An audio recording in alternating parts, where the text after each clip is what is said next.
I bet you never need another lead again. What if that was true? What if you never needed another lead again? How would that feel? What if you could stop refreshing your inbox and waiting for that next website lead, property valuation lead, or worse, Zillow, Realtor, or Homes.com lead to trickle in? What if you did not have to do that, sitting there waiting for the leads? Many agents have exactly what they need. Never to have to buy, create, or take on another lead ever again. But they don't know it, or they don't know how to capitalize on it. This is Commission, the podcast where successful real estate agents, team leaders, and sometimes brokers go from chaos and confusion to more wealth, more freedom, and more impact. I'm Todd Tramonte, broker, owner, team leader, all here in DFW. I got a radio show, written books, coach a bunch of agents, all that good stuff right here in the Dallas-Fort Worth area. And alongside me is Grady Dill, Director of Real Estate Growth Systems. We've been coaching real estate agents and consulting with them all across North America for well over a decade, helping them scale their income, impact, and to live better lives. So today on the show, we're going to tackle a myth that's holding most agents back. It's kind of like a blind that's just right over their eyes. The idea that you need more leads to grow. Now, we're going to get into what I would consider a massive, way easier to win with opportunity that sits just barely beneath the surface, or maybe it's just barely out of sight. For nearly every agent that I meet with, almost every residential real estate agent across North America that I talk to, this is true for. What if you don't need any more leads? Not today, not ever again. So let's dive in. Listen, I believe, I'm going to go so far as to say I know, but I'll say it carefully. So I believe that the industry, the residential real estate industry, is so obsessed with leads, so obsessed with the next lead, so obsessed with the cost of lead, the type of lead, that it's maybe the number one thing. It's at least a top 5 thing that is in the way of most agents becoming successful. Now, most of our listeners to this show, certainly our agents on our team, our coaching clients, are not brand new first-time agents. And if you're there, listen, hang with us, you're welcome. But we're typically talking to agents that are doing well. Maybe they're thinking about starting a team, or they've already started a team, or they're scaling and trying to figure that out, or you're an established team leader, you're considering going independent, or you're a broker and you're trying to scale. The point is, who I'm talking to right now that's got this opportunity just barely under the surface or just right out of sight are people that have been doing this for a while, and you've had some success, but you are not over the hump yet. You are trying to get over that next hump. You're trying to figure out what building a business that truly leads to the life you want to live looks like. You're looking for that more income, more impact. You're not there yet. So if that's true for you, I think the quest for more leads is probably slowing you down and actually maybe not helping you. Okay. So what the heck do I mean by that? I mean the amount of time, if you were to pencil it in right now, just what's the amount of time you've dedicated towards getting more leads? You know, it might be that you just stroke a check every month to Realtor, Homes, Zillow, motivated seller leads. Gross. Whatever. Yeah. Okay. I'm with you on that. Those specifically for reasons we won't get into completely here on this episode. But if for no other reason, I don't love those leads because they tend not to be very specialized or focused at all. Maybe zip code focused at best. But also I think you could do without them. If you've been doing this for a while and you've got something, let's just say you've been doing this 10 years. And let's say you average 15 transactions a year, a little more than one a month. You have 150 happy past clients. There's a very good chance that with a great plan, and we'll talk about the plan here in a minute, with a great plan, you could pick up another 15 to 30 transactions every single year just from those people.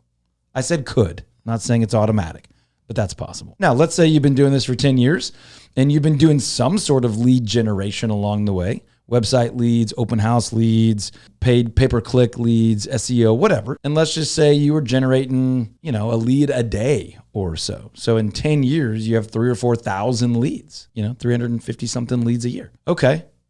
Well, now if you're even remotely committed and decent at helping people or converting or building relationships, you ought to be able to pick up a nice chunk of business from that every year. We'll get into more of the plan of how to do it, but I'm just trying to help you understand why there's a lot of people that are obsessing over what's the next lead. When if you would obsess a little more over how to nurture, convert, care for, generate repeat referral business from what you already have, you would do better. Now, I'm going to go a little farther as we make our way through this episode and say that you would have a lot more fun too. And you would make more money and you'd probably work less and you'd be more attractive to people that you might want to bring onto your team. So just kind of pause for a minute on that. And then I will also tell you a little later in the show how I have contradicted everything I just said. Now, there are reasons for that. But number one, I think the obsession with leads is keeping most of us from the thing that would be better for us. I think it's occupying too much of our time.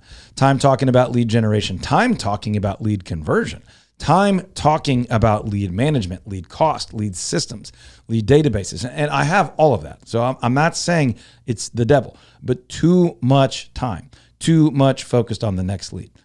Now, how can we turn what we already have into more business?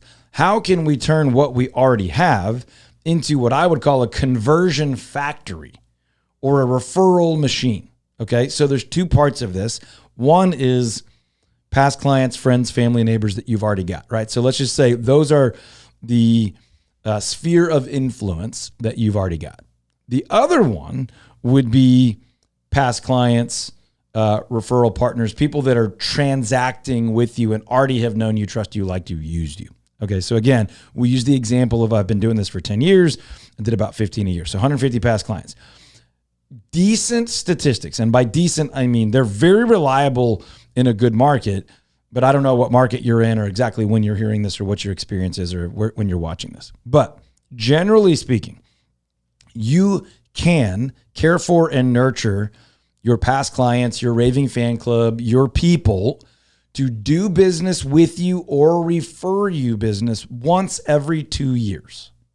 That is an achievable average, especially for a small residential real estate business. Small meaning solo with help, small team of less than 5 people, right? You can have that type of relationship where the vast majority of the people in your database, or at least half, do business with you or introduce you to someone who might do business with you every other year, right? So if you had 150 people, the top end of that realistically would be 75 transactional opportunities a year. Now, every referral, every attempt doesn't close and convert. So let's just say we took the 150 we had and we said every other year they tried to do business or refer business. So now we're down to 75. And let's just say you could convert on half of that. So now you're in like the 35, 36 range. Okay. Anybody upset about if you were to focus on those people that you could get your 35 transactions there? Now, what if also you had worked for 10 years, generated about a lead a day, and so now you have 3,000 or 4,000 leads. And let's say you could convert those leads at just like 1%. Okay, 10% would be 300 or 400. 1% is 30 to 40 potential transactions, meaning like real opportunities. You could have an appointment, a sit down with these people. And again, let's just say that you're okay at this and you could turn half of those into business. That's 15 to 20. So we had 35 from the past clients. Now we have 15 to 20 from the leads. And now you have a business of 40 to 50 transactions a year without ever needing another lead ever again. If you already have 3,000 or 4,000 leads and about 150 past clients. Now, obviously, if you're on this, if you're listening, if you're watching, if you're reading somehow, there's a transcript on YouTube. If you got YouTube Plus, is it Plus? I don't know. I have it. Premium. YouTube Premium. Yep. Okay. Everything's changing all the time and the prices are always going up. But the point is, if you've got this information, maybe you need to adjust this because you've only been in the business for 2 years. But you're doing well, you're making money, you're trying to build a business that will support the life you want to live. You want to get out of the grind and the chase and the crazy and the chaos, and you want to get into more time off, more profit, more help, more systems, something that's potentially sellable someday. So maybe you're not there yet, but as you grow, you're thinking, I don't always need to be focused on the next lead. I need to make sure that I'm caring for my current clients and my current leads to the point that I could get business or a referral from them every other year, or that I can convert what I've already got at least 1%. Lots of people can get to 2%, and some can get 3 or 4 or 5% on leads. It depends on the source and the age and the market and all that. But these are broad numbers that could be useful to you. So you could build that way. Maybe you're in a season where you definitely still want to be getting leads, but you're building to a point of critical mass where you no longer need to get additional leads. I can tell you right now, our team's got tens of thousands of leads and thousands of happy past clients and over 800 5-star reviews. We don't ever need another lead ever again. We just don't. Now, we do pursue them, and I'll tell you why right now. We are constantly looking to attract better and better and better clients, more ideal personality, higher trust, the ideal price point, the people that want to pay the exact fee that we charge, the people that are most likely to repeat business again and again, refer business again and again, be in the geographies we want to serve, the property types we want to serve. So we're always going to, we are still lead generating, but we are only lead generating for more ideal, better and better and better clients. We could get our transactional goals met if we never generated another lead ever again. And honestly, we could probably do it purely from one of those two categories. If we only ever cared for, obsessed over, loved on, served our past clients, we could probably hit our goal. And if we only ever cared for, worked at, nurtured, educated, resourced our leads that we have, because we have tens of thousands, let's just call it 40,000 for a round number, we could get all the business we wanted from that. Now, that's a pretty convicting statement. So just pause. If you're with me, watching or listening, is that true for you right now? If you only focused on the leads you already have, and that was all you had to worry about, of course, also transacting real estate, but as far as where your business was going to come from, you didn't need to go do open houses. You didn't need to go generate leads or run ads or write articles or whatever. All you had to focus on was, I already have the leads I already have. And I'm just going to educate them, care for them, nurture them, update their searches, follow up, follow through, add value, give gifts, connect them, make them feel welcome, introduce them to the community. If that's all you did, do you have enough there that you could get the number of sales and the amount of income and the amount of impact that you really want? And then stress test the other. How many past clients do I have? How many happy past clients do I have? If I just loved on them, cared for them, nurtured, educated, served, protected, found resources, protected, advocated for them all day, if that was all I had to do in the realm of getting more business, do I think I could get as much business as I want to have in this next year? Some of you are having a real aha moment right now, like, dang, why am I doing all this other stuff? Some of you aren't there yet. You don't have that many past clients yet, or you don't have that many leads yet, but maybe between the two of them you do. Maybe you have a couple of hundred past clients and 1,000 leads. And so your goal is 40 transactions next year. And from your couple of hundred happy past clients, you could go get 20 to 30. And from your leads, you could go get 10 to 20. And between the two of them, you can hit your goal easily, or at least achievably, reasonably, possibly. So my goal in this episode is not to tell you never go get another lead. It's to help you realize you may not need to ever buy, create, borrow, work new leads ever again. Again, I'll just restate why we still lead generate. We have years and years and years of leads and years and years and years of clients. We have evolved over time. We've formed specializations. We've gotten better.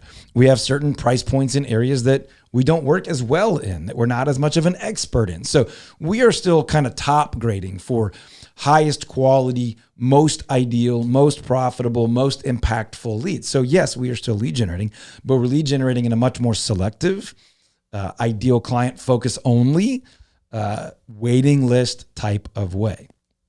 So how can you do this? Let me give you 3 quick steps of how you can use what you've already got to make more money, have more impact, and have to focus a lot less on new leads and new opportunities. Number one, organize what you have. So let's take all of it together. Past clients, leads, and all of it. Organize it. One easy way to organize it is with a simple alphabetical list. Your A's, these are the people that know you, like you, trust you, and they've proven it to you. They have bought a home with you, sold a home with you, referred a quality friend, family, neighbor, coworker to you. They have advocated for you in a way that is proven. Those are your A's. You are not an A if you have not proven it. The B's are the people that you think could be an A, but they have not proven it yet. So they have told you, hey, I told my friend about you, but you don't really know if that happened. The friend never called. Ever happened to you? Oh, yeah. Yeah, happens all the time. B's are great people. We just don't know yet for sure if we should treat them like an A, if they are an A.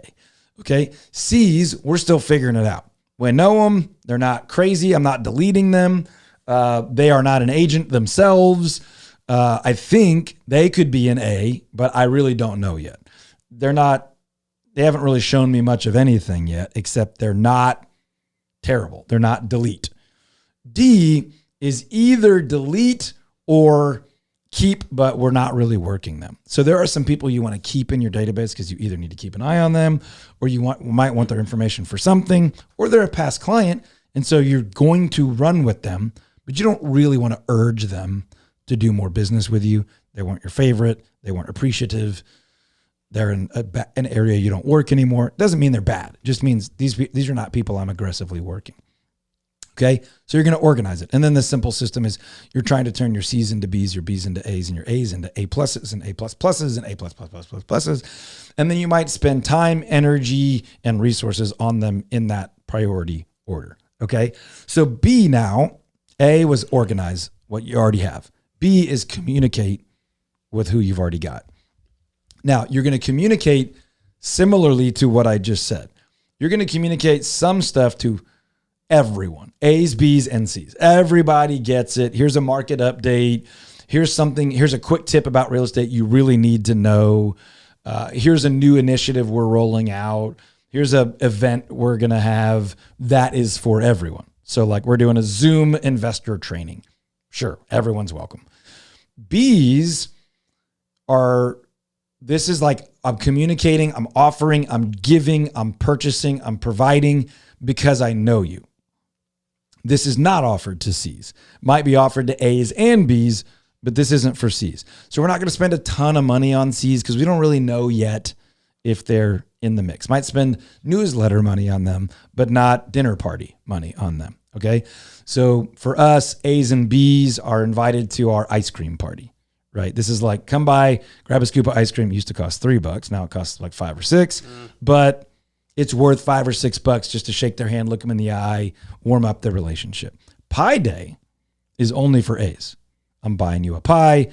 We're renting a space. I'm buying you a cup of coffee. I'm hoping you hang out for 20 or 30 minutes. We're connecting. A ball game, I bought tickets and I'm taking you to an NBA and NFL game. That's A pluses. Yeah. That's like, you bought 3 houses with me. You referred me to 4 or 5 of your coworkers. I already know I can't overspend time, energy, or focus on you. And when you refer, like attracts like, you refer more people that are or could be A's and A pluses. So organize, then communicate. You got your one to everyone communication. You got your one to your inner people communication. And then you've got your one to one communication. So I'm going to have a different communication plan for each tier. Some tiers include other tiers. This is not difficult. E-newsletter goes to everybody. Social media posts go to everybody. Print newsletters go to some of them, and handwritten notes go to a small portion of them. So you have a communication plan for each level. Christmas cards? Christmas cards, I would argue, send to as many people as you possibly can pull it off. Financially, time, energy. And the E's. It's worth it. Yeah, the E's, some of the F's. That's a whole nother strategy for a whole nother episode. But yes, that's the kind of thing you want to get out to as many people as you possibly can. Okay. Step 3 or C here on what do you do with the people you've already got? This is serve, nurture, nurture, nurture. So the leads you've already got, add value for them. The people that are already in your sphere, your past clients, your friends, your neighbors, your referral sources, serve.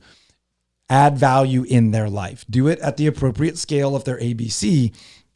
But this is gift giving. This is helping people protest property taxes, recommending vendors. This is stopping by and making recommendations on remodels. This is doing them favors. Hey, I actually have an old refrigerator, whatever. Support their charities and things like that. Invite them into your life. This is the relational piece. So first, just organize it. That's kind of a data piece. B, communicate. That's kind of marketing. C, serve. This is connect with, engage with, add value, add value, add value. Now, that's what you can do with the people you already have so that you don't have to obsess on the next lead, more leads. Doesn't mean you don't, but you don't have to obsess about it. You don't need it as much because you're generating more reciprocity, more business, more referral, more revenue, more profitability from the people, leads, or past clients, or sphere that you've already got. Little bonus here. One of the ways we do this is through what we call our Raving Fan Club. Now, leads that we don't yet have a great relationship with are only kind of informally a part of our Raving Fan Club. They're in there. They may not even know it. There are things we do for our people, our Raving Fan Club, that would benefit them. Like when we create an annual report, we're going to offer it to them. An annual forecast. We might create, for example, our summer fun guide, and that's going to go to A's in print. B's, C's, the whole database, leads, friends are all going to get the digital version because why not, right? So our Raving Fan Club looks like everything from you're a lead, we're treating you like family as much as we can at this very peripheral relationship that we have, all the way to 3 or 4 annual client events in person. And I've mentioned a couple of them here. The ice cream party, the Pi Day party. We did a big crawfish 20th anniversary party last year. We've done minor league ball games. We've done major league ball games. We've done fall festivals, things in the office, things at my house, things out in the park, things at entertainment venues. But these are the ways that you can build a cadence to organize your people, communicate with your people, serve and nurture your people without having to constantly be creative and create new things. You can have this cadence. Some of our coaching clients they rent out the water park once a year, and their clients know that's coming up every year. Our clients love back to school ice cream every year. It's coming up. When's Pi Day? You're going to do Pi Day again? These things become a cadence, a repetition, a cycle of serving, nurturing, communicating with all what you currently have, leads, sphere, people, friends, referral sources, past clients. Some of this sounds really simple, but we're not obsessing about those things enough. And it's causing us to have to obsess about new leads. It's causing us to have to spend more dollars on hopes and dreams than dollars on people we already like. This is where that initial tease comes in. This is more fun. This is why a lot of you got into real estate. I want to hang out and take care of the people that I already like and their friends and the people that they like. This is how you get there. Instead of spending $28 per lead times 100 a month or 2 a month or whatever that math is, how many coffees, how many lunches, how many ice creams, how many teas, how many fun, unexpected gifts, how many problems could you solve for people that you want to? And by solving their problem, they're going to talk about you everywhere. Repeat, refer, blast, advocate, social, everywhere. So the real question is, if you could obsess more about what you've already got, and it would be more fun and more profitable, would you want to, compared to obsessing about unknown, often not ideal leads? Could you right now hit your goals, have more fun, have more impact, be more profitable with what you've already got? Now, if your answer is no, and you already know that, here's what I've got for you. Would you build with that in mind? Would you build your business saying, we are not going to be a forever burn and churn, who's next? What's the next lead? What's the next lead? What's the next lead type of business? Now, that doesn't mean you ever stop generating leads. But when you obsess about what you've already got and you know you can hit your goals, then lead gen might only be about growth. It might only be about improvement. The only leads that we're going to go after are our ideal leads. The only leads we're even going to want to convert are ideal. Right price point, right geography, right property type, right psychographic, all those things. Imagine, just for a second, that this was already your reality. You never need another lead ever again. You are loving on, caring for, adding value in the lives of your past clients, your friends, your vendor partners, your referral partners, and your leads. And you're very clear on your leads in the pipeline. Who's cold, who's warm, who's unknown, who's uncontacted, who's absolutely going to do business with us, but down the road 6 months, 1 year, 18 months, 2 years, 3 years, 4 years. And so now you can own a real business that doesn't have to be funded, fed, hustled. You don't have to grind for the next thing. You could sustain it with what you've already got, but still be building to improve it for more income, more impact, and a better life for you. If you want that, this is what we help people do all the time. Click a link somewhere near this video or this audio. I'll give you 15 to 20 minutes of my time. We'll talk about just what it looks like to implement that. If it makes sense and you want to talk about coaching and relationship beyond that, of course, we can talk about that. But I'll give you 15 or 20 minutes of my time just to talk about your next steps to build a business where you may not ever need another lead ever again.